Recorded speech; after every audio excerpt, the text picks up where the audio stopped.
ยังหาหม่องตั้งบ่ได้บ่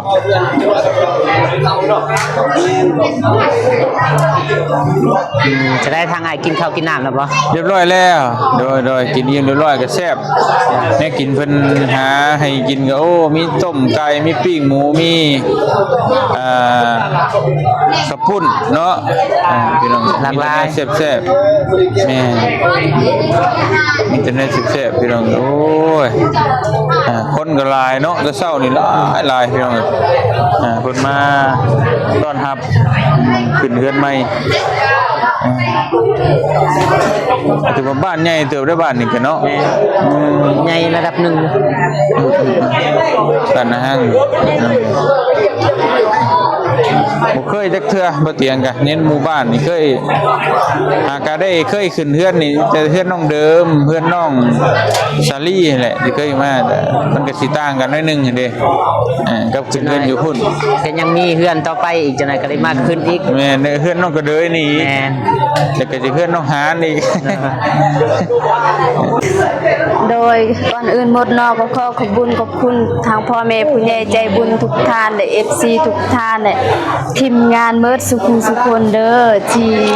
มาช่วยเหลือน้องแล้วก็อีตนสงสารแล้วก็มาช่วยเหลือน้องมาแต่ต้นจนมาฮอดปัจจุบันในมื้อนี้จังได๋น้องก็ขอขอบคุณหลายๆแล้วก็ขอให้พ่อแม่ผู้ใหญ่ใจบุญทุกท่าน FC ทุกท่านและทีมงานเมิดสุขุสุคนจงมีทุกความสุขความเจริญเด้อขอให้สุขกายสบายใจความเจ็บบ่ให้ได้ความไข้บ่ให้มีเด้อขอให้ห่างให้มีขอให้ร่ำให้รวยให้เฮงปังๆตลอดปีตลอดศาสตร์อย่าเจ็บอย่าจนพร้อมครอบพร้อมครัวนอนก็ค่อยได้เงินหมื่นตื่นก็ค่อยได้เงินแสนย่างแกงแคนก็ค่อยได้เงินล้านย่างเลาะกลางบ้านก็ค่อยเป็นมหาเศรษฐีเด้อว่าเฮ็ดธุรกิจหรือว่าคลิปอันใดก็ค่อยลาผู้ลื่นขอเฮงปังๆแล้วก็ขอให้อายุมันคนยืนเด้อสาธุโดยสาธุคักลายเต้นแน่นนึงโดยบางคนก็ขออวยพรอีกครั้งนึงเนาะน้องคนก็ได้เฮือนใหม่ดังใหม่บางคนก็ขอให้มีแต่สิ่งใหม่ๆสิ่งดีๆเข้ามาในชีวิตแล้วก็ครอบครัวของน้องเบิดทุกคนบ่ให้เจ็บบ่ให้ไข้บ่ให้จนให้ร่ำให้รวยแต่นี่ต่อไปโดยเฮ็ดหยังก็ให้เกิดให้เงยเฮ็ดหยังก็ประสบผลสำเร็จสุขภาพแข็งแรงเบิดสู่ผู้สุขคนเนาะว่าเบิดครอบครัวของน้องบอกเนาะโดยสาธุขอบใจเนาะคนดังมาพอกันขอบใจเอ้าอายก็สิไปหาไอ้เตียงก่อนโดย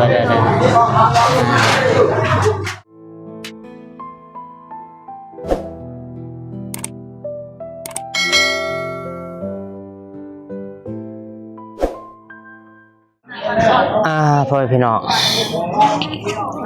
หลังจากที่ว่าเบาฝนแล้วก็ทีมงานสายบุญลาวไต่ได้รับประทานอาหารเป็นที่เรียบร้อยเบาฝนก็ได้ออกมาเปิดคลิปเนาะเอากราบทักทายสบายดีเด้อสวัสดีพ่อแม่พี่น้องเบิดสู่คู่สู่คนบ่ว่าจะอยู่ในลาวและก็ต่างประเทศที่เขามาเบิ่งมาชมซองของเบาฝนลาวไต่เบาฝนก็ยินดีต้อนรับ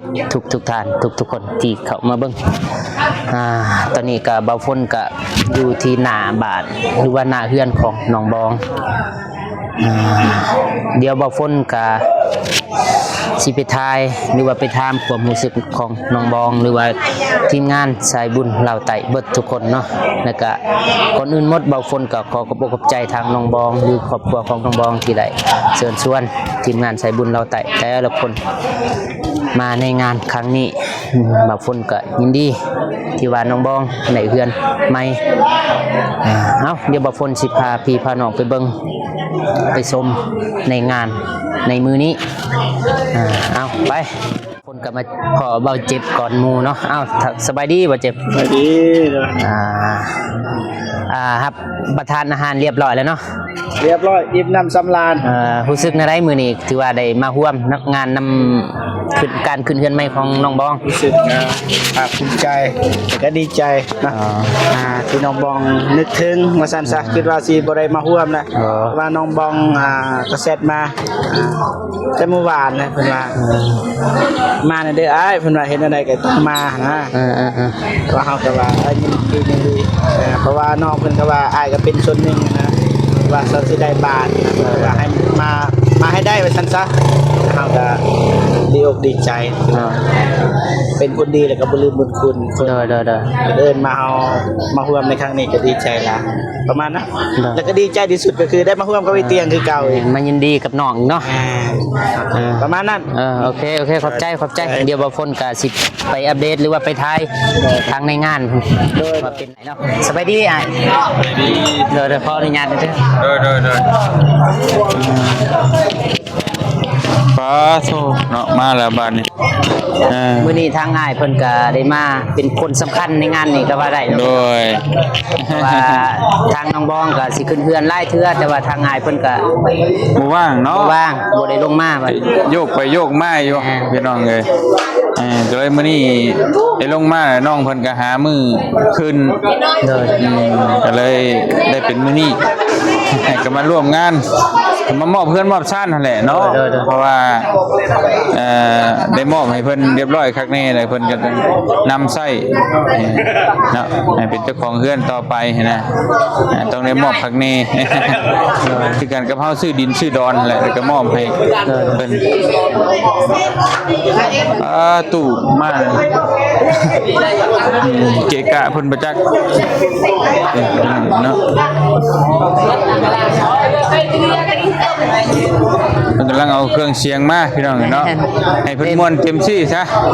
บ่โดนๆก็มีเทื่อนึงเนาะจะได้มีจัดงานอยู่ในหมู่บ้านก็ให้เพิ่นม่วนผู้บ่าวแล้วบ่จ้างให้บ่ตูนบ่ได้สัญญากับน้องบองว่าซั่น แม่นได้เส้นจังว่าได้ในบ้านเห็นเทื่อนี่อยู่ เอาเครื่องเสียงมานี่พี่น้องเอ้ย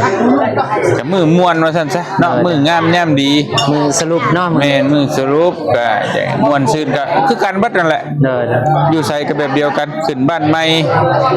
ฉลองนั่นฉลองนี่ก็มีงานกินมีการเปิดตู้ฟังเพลงห้องเพลงก็ประมาณนี้แหละคือกันเบิด เด้อ มีแต่ทางเฮาก็มอบมันยังให้เพิ่นเบิดหน้าที่แล้วก็เฮาก็สิไปเวียกต่อไปเนาะก็ให้เพิ่นม่วนเพิ่นซื่นพอช่วงเพิ่นเปิดเพลงเปิดล่ำเฮาก็ถ่ายก็บ่ได้หลายเด้ถ่ายมันก็ติดลิขสิทธิ์เด้เป็นเพลงเป็นหยังเฮาก็ให้เพิ่นม่วนแล้วคือเฮาสิสั่งให้เพิ่นเปิดปิดๆงึกๆงักๆมันก็สิเกรงใจเพิ่นบ่สะดวกอีกก็สิร่วมน้ำเพิ่นเล็กๆน้อยๆแล้วก็ไปเวียกไปงานต่อเฮานั่นแหละพี่น้อง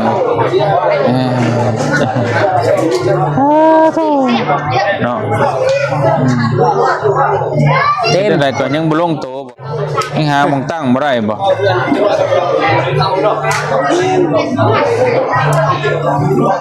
จะได้ทางอ้ายกินข้าวกินน้ำแล้วบ่ เรียบร้อยแล้วโดยกินอิ่มเรียบร้อยก็แซ่บแม่กินเพิ่นหาให้กินก็โอ้มีต้มไก่มีปิ้งหมูมีกระปุ้นเนาะพี่น้องหลากหลายแซ่บๆแม่มีแต่แนวแซ่บๆพี่น้องโอ้ยคนก็หลายเนาะก็เช้านี่หลายพี่น้องเพิ่นมาต้อนรับขึ้นเฮือนใหม่ถือว่าบ้านใหญ่เติบได้บ้านนี่กันเนาะ ใหญ่ระดับหนึ่ง กันนะฮะบ่เคยจักเทื่อบ่เตียงกันเน้นหมู่บ้านนี่เคยหากได้เคยขึ้นเฮือนนี่แต่เฮือนน้องเดิมเฮือนน้องซาลี่แหละที่เคยมาแต่มันก็สิต่างกันหน่อยนึงเด้กับขึ้นเฮือนอยู่พุ่น ก็ยังมีเฮือนต่อไปอีกจังได๋ก็ได้มากขึ้นอีก แม่นเฮือนน้องก็เดยนี่ แม่น แล้วก็สิเฮือนน้องหานอีกสิได้ลงมาดูอยู่พี่น้องเอ้ยบางเทื่อก็ถ้ามันบ่ทวงบ่ทันก็ให้ทีมงานและขึ้นเนาะเพราะอะไรเพิ่นได้ร่วมพิธีเพราะว่าถ้าบ่ขึ้นก็มันก็ขึ้นนอนบ่ได้เด้เนาะลำบากเพิ่นคือบ้านน้องบองคือว่าไปเฮ็ดเวียกเฮ็ดงานก็บ่ได้บ่ แม่น บ้านอยู่บ้านพุ่นก็แบบเดียวกันบ่ แบบสิไปแบบทางไกลมันยากจัก ว่า ว่าไปซอยเวียกผู้นี้ผู้นั้นสุดหลายบ่ได้ย่านคลัง ไปรับจ้างทำหยังอยู่ทั้ง ครับจากแม่น เก็บกาแฟ ทางอื่นน่ะใกล้ๆนี่บ่ คือสิบ่เป็นหยังอะนะบ้านตัวเองก็ไปทางไกลหมู่ก็ ถ้าออกนอกเขตเมืองแขงอื่นไปนี่บ่ได้สิ เซฟความปลอดภัยนะยานเกิดอุบัติเหตุตามความเชื่อถือเพิ่น ถ้าเฮ็ดแล้วเรียบร้อยนี่ก็ แม่น ไปได้บัดนี้เนาะ ไปรับจ้างทางอื่นก็ได้บัด โอเคหากระหุ้งพี่น้อง บางคนก็รู้สึกดีใจที่ว่าได้ร่วมงานนำทีมงานใส่บุญลาวใต้แล้วก็ โดย เป็นมือที่3มื้อนี้ ก็อยากให้ร่วมได้ทั้งบ่เตียงก็อยากให้ร่วมกันแบบนี้เนี่ยตลอดไปเนาะมีหยังก็ซอยกันนะมีหยังก็คล้ายๆคือเป็นอันทีมงานเดียวกันแต่เฮาก็ให้มันเป็นคล้ายๆคือแบบหน่วยงานนึงซะเนาะบ่ได้เป็นหน่วยงานอีหยังหรอกแต่ว่าเฮาเห็นเป็นขึ้นหน่วยงานนึงคือมูลนิธิอีหยังซี่นะแต่เฮามันเป็นทีมงานเดียวกันมีหยังก็ซอยกันปรึกษาหารือกันนะนี่ตัวใดเคสใดหนักๆที่ว่ามันแนวช่วยเหลือฉุกเฉินเร่งด่วนเฮาก็พากันหุ่มช่วยกันก่อนนะตัวใดมันบ่ปานใดเฮาก็เอาไว้ก่อนจะค่อยไปซี่นะในเคสเจ็บเป็นเร่งด่วนในกรณีที่มันฉุกเฉินบัดนี้เฮาก็จะช่วยกันให้มันวิทย์ให้มันวางก่อนนั่นแหละหลายคนน่ะดีสุดแล้วมันน้อยคนนี่มันก็คือว่าและมันพุ่นพี่มันก็บ่ทวงบ่ทันก็ดีเนาะช่วยกันเป็นปึกแผ่นแน่นเดียวกันเนาะตั้งบ่พลกันเนี่ยเคยเป็นอาสามาก่อนแล้วพี่น้องเอ้ยจิตใจนี่ก็ได้อยู่ดอกเนาะก็ค่อยไปค่อยนั่นไปพี่น้องก็ได้อยู่ดอกนี่แหละไปน้ำกันที่สำคัญกันนี่แหละทั้งบ่าวนุ่งบ่เตียงก็ให้เพิ่นคือว่า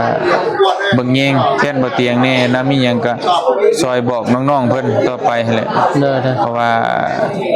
ยันเมื่อเฮาก็มันก็มีกรอบของมันอยู่เนาะเวลาถ่ายคลิปเป็นหยังมันก็ถ้าเฮาสิลุยสิไล่ไปได้มันนอกกรอบมันก็สิบ่คักเด้เดี๋ยวสิบ่งามนะฮะก็ฝากฟังบ่าวนุ่งเอาไว้เบิ่งก็ถามกันบ่เจ็บบ่ตูนก็ฮู้อยู่ดอกเนี่ยได้บางทีนั่นก็ปรึกษาหารือกันก็ได้อยู่ดอกขอบใจโดยแล้วก็สู้ๆเด้อบ่พุ่นเด้อขอบใจโดยให้ได้วิวปังๆเนาะพี่น้องเอ้ยเริ่มขึ้นมีคนติดตามหลายๆโดยขอบใจโดย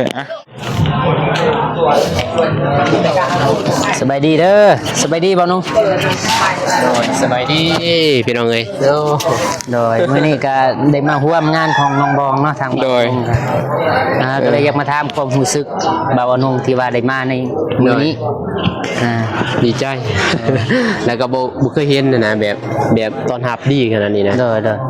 ตอนรับทีมงานแบบเห็นแล้วจนกะไปเบิ่งในคลิปบ่เตี้ยเพิ่นพี่น้องเอ้ยเนาะเห็นแล้วจนอีหยังก็เฮ็ดตัวยังบ่ถือแรกๆบ่น้องกับบ่เตี้ยนี่ก็ไปสัมภาษณ์น้องนี่น้องสิอายบัดนี้ทีมงานสิอายน้องพี่น้องเนาะเพราะว่าโอ้เพิ่นตอนรับดีเลย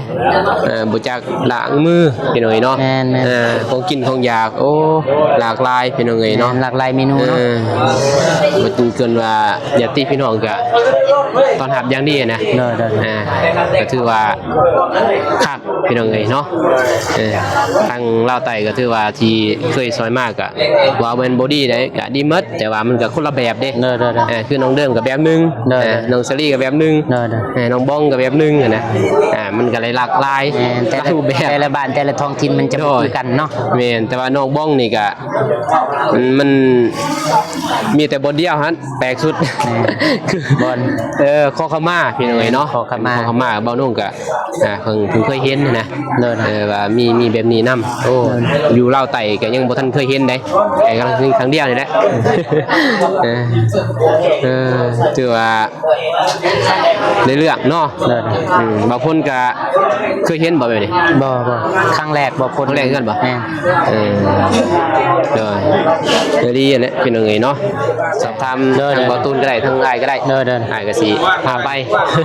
ขอบใจโดยต้องใจร้ายเลย ตอนนี้ก็อยู่ที่งานเพื่อนๆใหม่ของน้องบองเนาะพี่น้องเดี๋ยวบ่าวฝนก็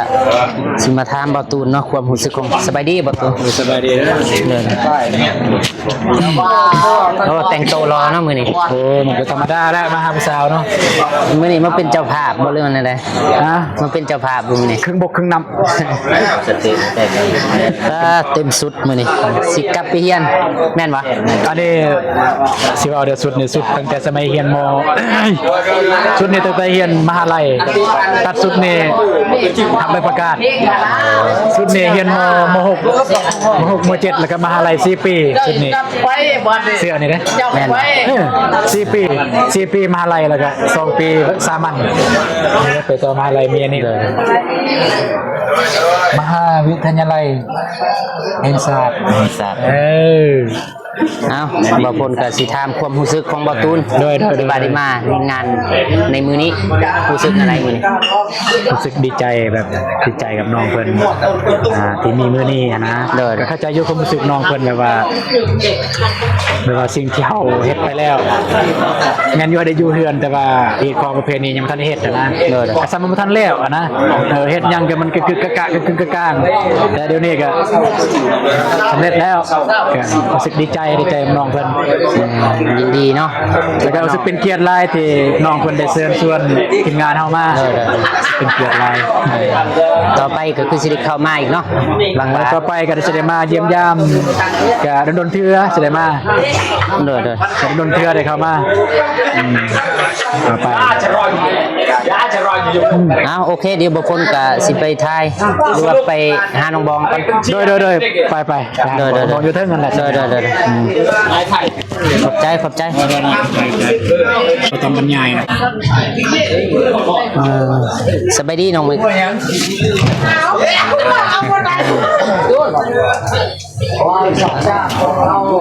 บางคนก็บ่เคยเห็นน้องเมฆเนาะกำลังมาเห็นช่วงที่ว่าทางเบาเตียงเพิ่นได้ลงมาทีมงานเรา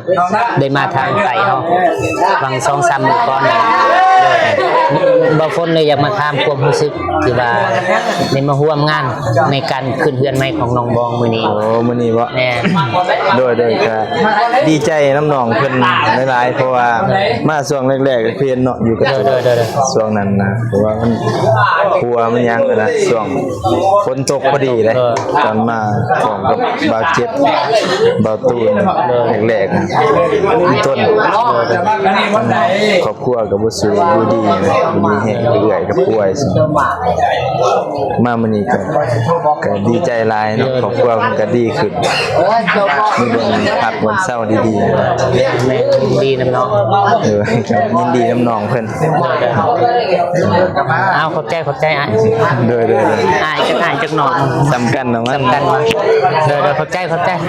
เดี๋ยวสิสุดท้ายน้องบอมกันขอบใจป้าสาวๆเนาะสั่งน้องๆเพิ่น สบายดีเด้อ โดยสบายดี สบายดีพ่อแม่ผู้ใหญ่ใจบุญทุกท่านสบายดี FC ฟังไทยฟังลาวหรือว่าอยู่ต่างประเทศหรืออยู่ในบ้านเฮาก็ขอสวัสดีสบายดีเบิดสุขสุขคนเด้อ เดี๋ยวบ่ฝนก็บ่มีหยังหลายบ่ฝนสิมาถามความรู้สึกของน้องๆแต่ละคนเอาบ่ฝนสิถามน้องซาลีก่อนก็ได้ เพราะว่าเจ้าภาพน้ำลังก็ได้เอา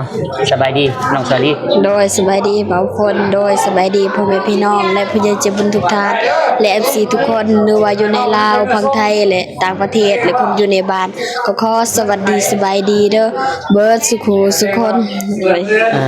เอาอ้ายสิมาถามความรู้สึกของน้องที่ว่าได้มาร่วมงาน การขึ้นเฮือนใหม่ของน้องบองในมื้อนี้น้องรู้สึกแนวใด ก็รู้สึกดีใจที่มีเอ๋บองส่วนให้มาก็ดีใจนำเอ๋บองที่ได้เฮือนใหม่ได้ขึ้นเฮือนใหม่ โดยแต่ว่าทางตอนขึ้นเฮือนน้องซาลีน้องบองก็ได้ไปอยู่บ่ ไป จะได้อาหารการกินเพิ่นแซ่บอยู่บ่ แซ่บลายสนิทอยู่ลายยางอยู่ กินอิ่มเลยติบัดนี้ เอ็ม จักโมงสิมื้อจ้ะนะ บ่ฮู้คือกัน บ่ฮู้เอาขอบใจอ้าย โดย ต่อน้องฮะสบายดีเนาะ สบายดีเบาพลโดยสบายดีพ่อแม่ผู้ใหญ่ใจบุญทุกท่านและFCทุกท่านหรือว่าอยู่ในลาวและไทยและต่างประเทศก็ขอสวัสดีสบายดีเมิดสุขุทุกคนเด้อ เอ๊ะยังติดอยู่หน้าผากนั่นแม่นน่ะ เพียนดิดซิว แต่ติดซิว โดย เขาผลิตมาเฉพาะแบบให้ติดซิวโดยเฉพาะบ่ โดย รู้สึกในไรมื้อนี้ที่ว่าได้มาร่วม รู้ งาน สึกดีใจ เดือนใหม่ โดยรู้สึกดีใจนำเอยบอง ดีใจที่พอหน้ากันเห็นตัวจริง ดีใจที่มาร่วมงานแล้วก็ดีใจที่เอยบองได้เฮือนหลังใหม่ดีใจนำเอยบองโดย จะได้อาหารการกินเพิ่นเต็ม10ให้เท่าไหร่ แซ่บเต็มสิบไอ้มักสิบ ให้มัก10เลยวะ โดยให้มักสิบเลยแซ่บ น้องฮานก็ช่วงนี้ก็กำลังดำเนินเนาะพี่น้องกำลังสร้างบ้านให้น้องฮานถ้าหากว่ามีผู้ใหญ่ใจบุญที่ว่าได้เห็นคลิปของเบาฝนและรู้สึกสงสารแต่อยากซอยเรือก็สามารถติดต่อหาเบาฝนหรือว่าทีมงานสายบุญลาวไต่ทุกๆคนเนาะว่าจะเป็นเบาตูนเบาวงเบาอนงเบาเจ็บหรือเบาเตียงทองแล้วก็สายเบาโก้เนาะก็สามารถติดต่อหาได้คือกันเพราะว่าสิซอยทางใดหรือว่าให้ผู้ใดเป็นสะพานบุญก็ได้บุญคือกันเนาะ โดย โดยเอาขอบใจ โดยเข้าใจ โดยเอามาหาน้องก็เลยมันจะนายน้องบองด้นน้องบอง สบายดีนะบาสายฟุนแล้วก็สบายดีพ่อแม่ใจบุญทุกท่านแล้วก็สบายดี14ฝั่งไทยฝั่งลาวหรือต่างประเทศและบ้านเฮาขอสบายดีสวัสดีสุขสุขคนเด้อ โดยน้องก็เลยก็กำลังสร้างบ้านกับบ้านเดียวนี่ โดย ใกล้สิแล้วบ่ โดย ตัวใดที่ว่ายังขาดเรือเพื่อนน้องนะที่ว่ายังบ่เพียงบ่พอคือพอฮู้อยู่บ่ บ่ แอมแล้วบ่แอม แอมแล้ว แล้วมุงราคาเด้ แล้ว คู่เด้ แล้ว อ้าวครบเลยบัดนี้ ยัง ตัวใด แต่ว่ายังขาดขึ้น โอ้ยังถ่าขึ้นอย่างเดียว โดยแล้วก็ติดประตู บานประตูเนาะ ติดบ้าน บ้านประตูกับบ้านของเอียง โอ้พ่อแม่พี่น้องฝากทางน้องก็เลยนี่เด้อถ้าหากว่าผู้ใหญ่ใจบุญเพิ่นได้เห็นอยากซอยก็น้องก็เลยก็ยังขาดแต่ประตูบานประตูแล้วก็ปองเอียบเนาะแล้วก็ขึ้นเฮือนใหม่ใบนี่เนี่ย บ้านประตูก็มีแล้วแต่บ่ทันนาติดบ่ทันนา โอ้บานประตูมีแล้ว โดยมี ป เบิด ระตู แล้ว ใหญ่นี่ได้ โดยมีครบแล้ว มีเบิดแล้วแต่บ่ทันติด โดย โอ้ยังแต่งบที่ว่าจะขึ้นบ้านใหม่ โดย อ๋อขอบใจ สบายดีเด้อ ดีใจน้ำเด้อ โดย น้องก็ยังแต่ขาดแต่ว่าเงินหรือว่าสิขึ้นเงินใหม่นี่แหละ โด เพราะ ย ว่าทางน้องก็บ่ทันมีเงินเนาะเงิน โดย สิขึ้นเงินใหม่ โดย ฝาก FC หรือว่าพ่อแม่ผู้ใหญ่ใจบุญที่ว่าเมตตาสงสารน้องก็เลยก็ถ้าหากว่าอยากซอยเรือก็สามารถติดต่อหาทีมงานสายบุญเราไต่เนาะคนเล็กๆน้อยๆเงินจิตน้ำใจผู้ใดอยากซอยเรือเนาะพี่น้องขอบใจน้องเลย โดยขอบใจคือกัน ตอนนี้ก็มาหาน้องบองนะพี่น้องสบายดีน้องบอง โดยสบายดีอีกครั้งเด้อ ตัวนี้ก็มือขึ้นเฮือนใหม่ของน้องบองทางเบาฝนก็ยินดีนำสบายดีน้องบอง โดยสบายดี มื้อนี้ก็มือขึ้นเฮือนใหม่มื้อนี้มือขึ้นเฮือนใหม่ของน้องบองเนาะ โดย ทางเบาฝนก็ยินดีและก็ดี ใจนำที่ว่าน้องเพิ่นได้เฮือนใหม่เนาะพี่น้องเอ้า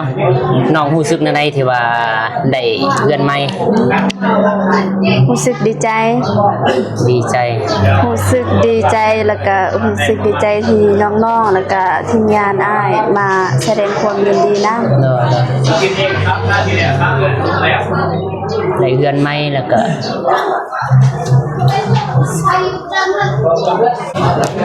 รู้สึกว่าน้องบองแต่งโตวงามงามแฮงสำหรับบางคนคนอื่นบ่ฮู้ กับหน้าคนได้งาม บ่สู้น้องบองดอก แม่นปั๊บมักชิปได้บอกงาน บ่เสียใจเด้อน้องนะเด้อ บ่เสียใจแนวขี้ไหล ที่ว่าแมนน้องบองบอกว่าท่านสุดบางอย่างนี่สุดแล้วบ่ สุดแล้ว